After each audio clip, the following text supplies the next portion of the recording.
La République démocratique du Congo, RDC, située au cœur de l'Afrique, a une histoire riche et complexe, marquée par la colonisation, les luttes pour l'indépendance, et des conflits internes prolongés.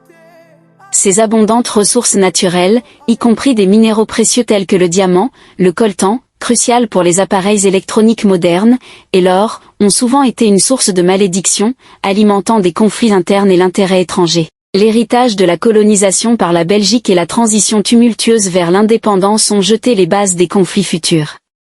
La RDC a été le théâtre de violences massives, souvent qualifiées de génocide en raison de l'ampleur et de l'intention derrière les atrocités commises, en particulier dans les régions de l'Est du pays. Contexte historique. Après l'indépendance du Congo en 1960, le pays a été plongé dans une période d'instabilité politique et de conflits.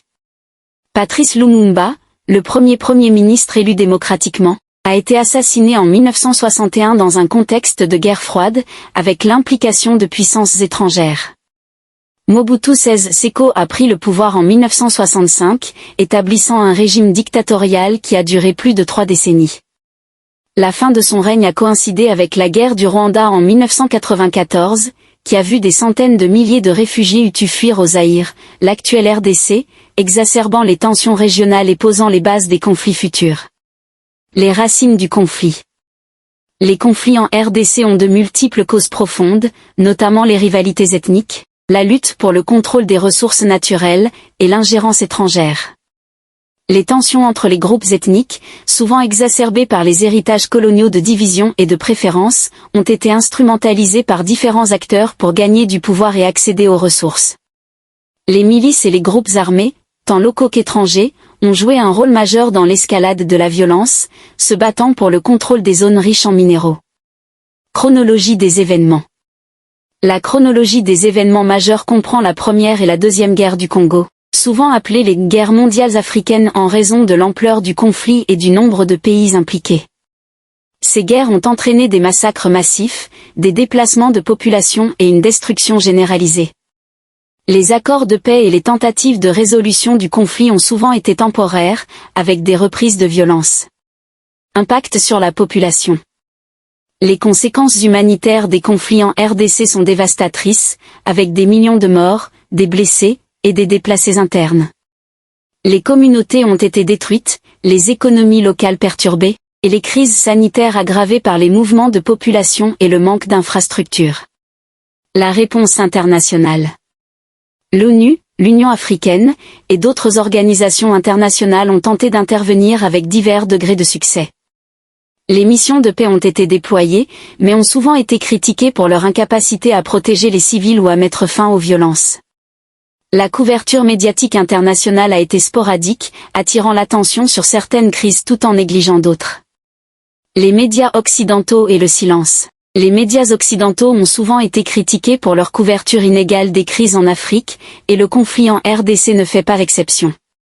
Les raisons de ce manque d'attention incluent les intérêts économiques, la fatigue du donateur, et une perception stéréotypée des conflits africains comme étant interminables et sans solution.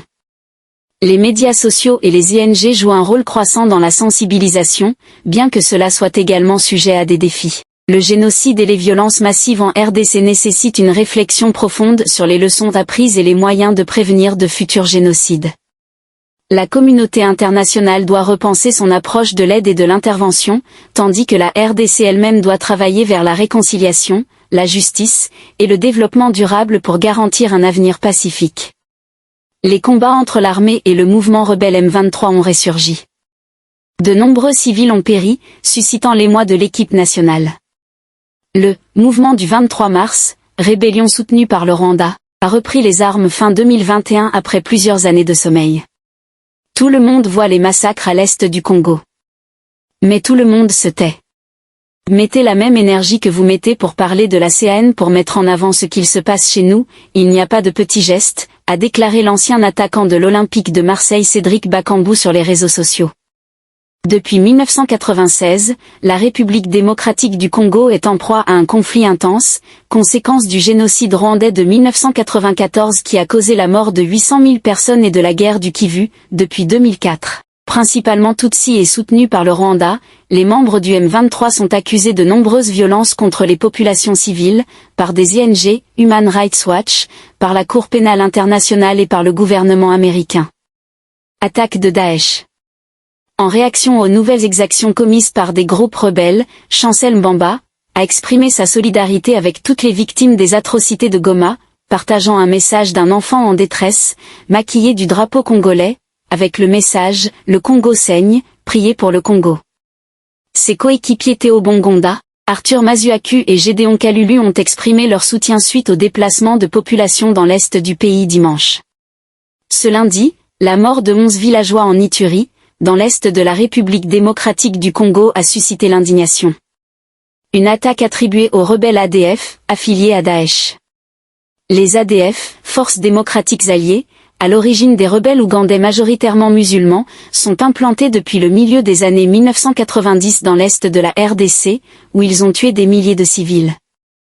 À mon échelle, j'apporte tout mon soutien aux familles des victimes. Ce sont des monstres et cela doit cesser immédiatement. J'espère de tout cœur que quelque chose sera mis en place contre ces gens sans cœur ni valeur. Je serai toujours du côté du Congo.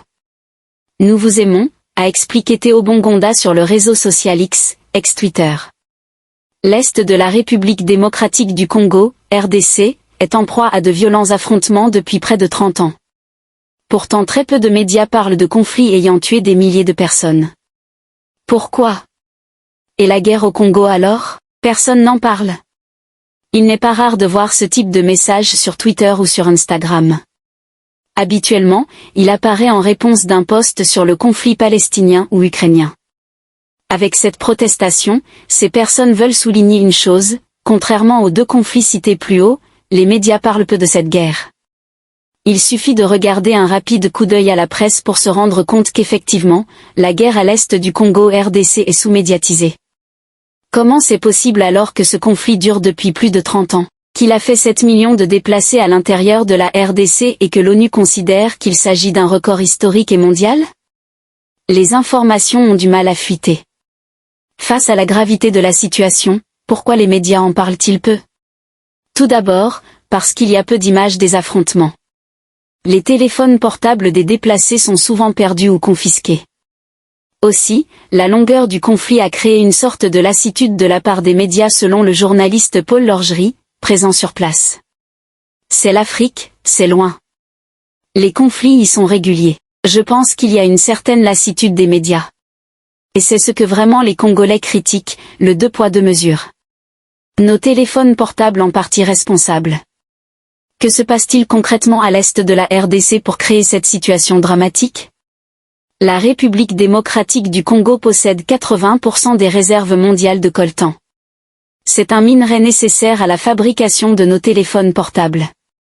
On le retrouve principalement à l'est de ce pays 6 fois plus grand que la France métropolitaine, dans la région Kivu. Et cette ressource, entre autres, attise la convoitise de différents groupes armés.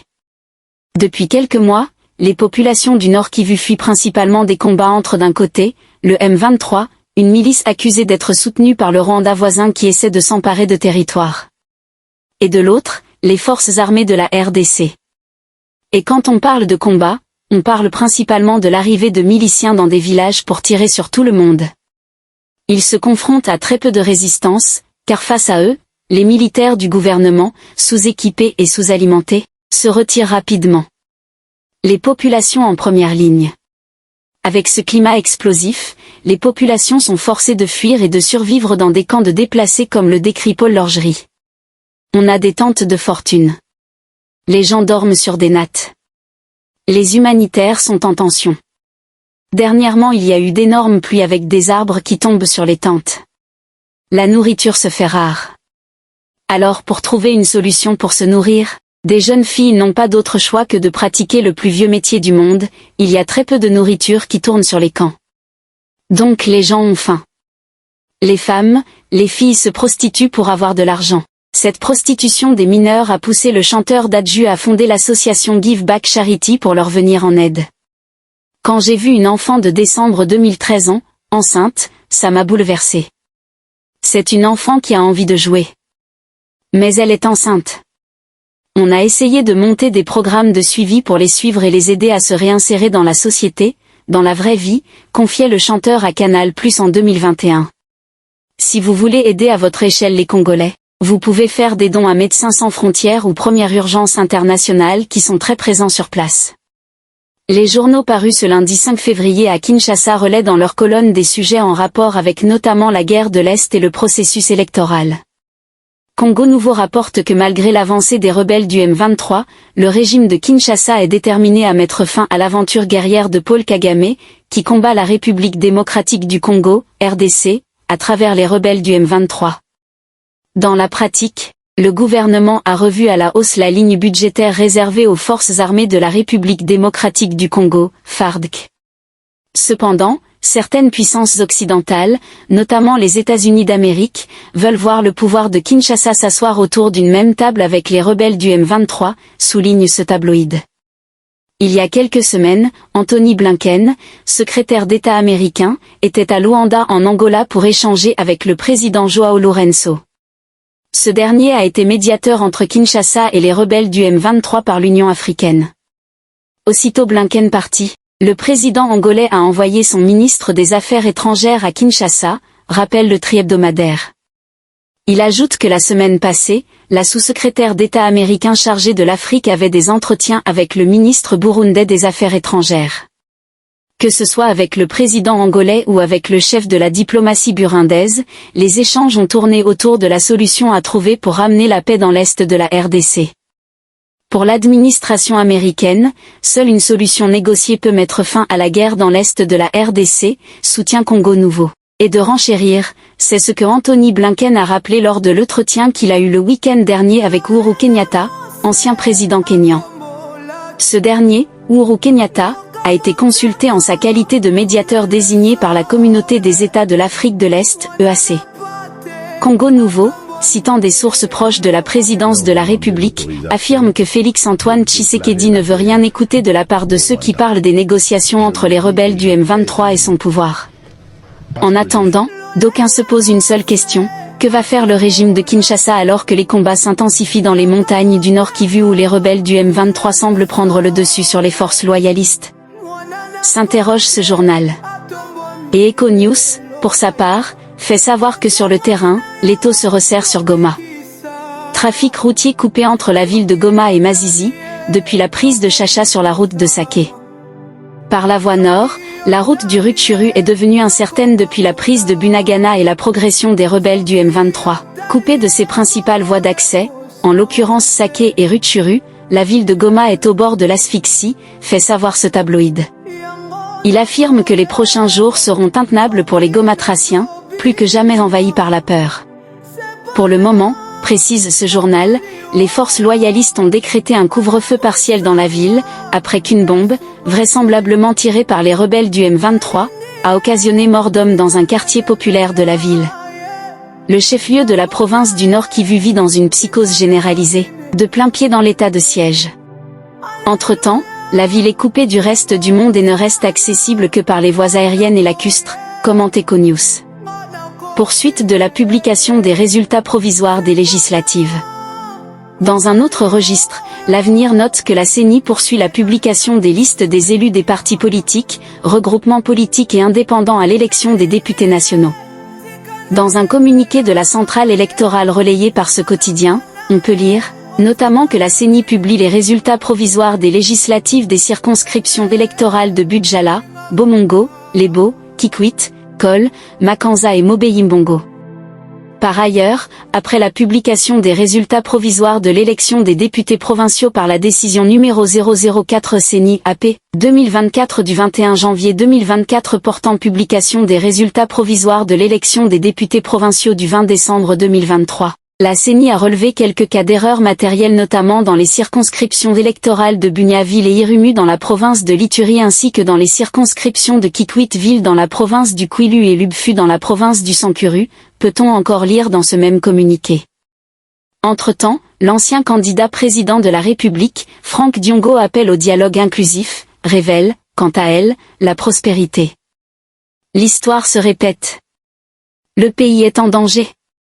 Le bourreau a changé de figure, mais la victime qu'est le peuple reste la même, le degré de sa misère ne fait que s'accroître. C'est pourquoi, pour l'intérêt et l'amour du Congo, je ne me tairai jamais, écrit Franck Diongo dès l'entame de son message, visiblement rédigé de l'étranger d'où il réside actuellement, rapporte ce quotidien. Devant cette crise post-électorale cyclique de légitimité des institutions et de leurs animateurs, mais surtout au regard des différentes crises qui sévissent notre pays, sociales, politiques, sécuritaires, économiques et humanitaires qui continuent à endeuiller notre patrie, un dialogue inclusif s'impose de toute urgence entre toutes les couches sociopolitiques de la nation, sous l'égide de Nations Unies ou de l'Union africaine, avec comme ordre du jour, l'organisation d'une transition, en vue de préparer des bonnes élections crédibles et transparentes dans un délai le plus bref possible, affirme, notamment Franck Diongo dans son message que la Prospérité a publié en intégralité dans ses colonnes. Un hélicoptère de l'ONU a essuyé des tirs de présumés rebelles du M23 et un engin explosif a semé la panique à la périphérie de la grande ville de Goma, dans l'est de la République démocratique du Congo.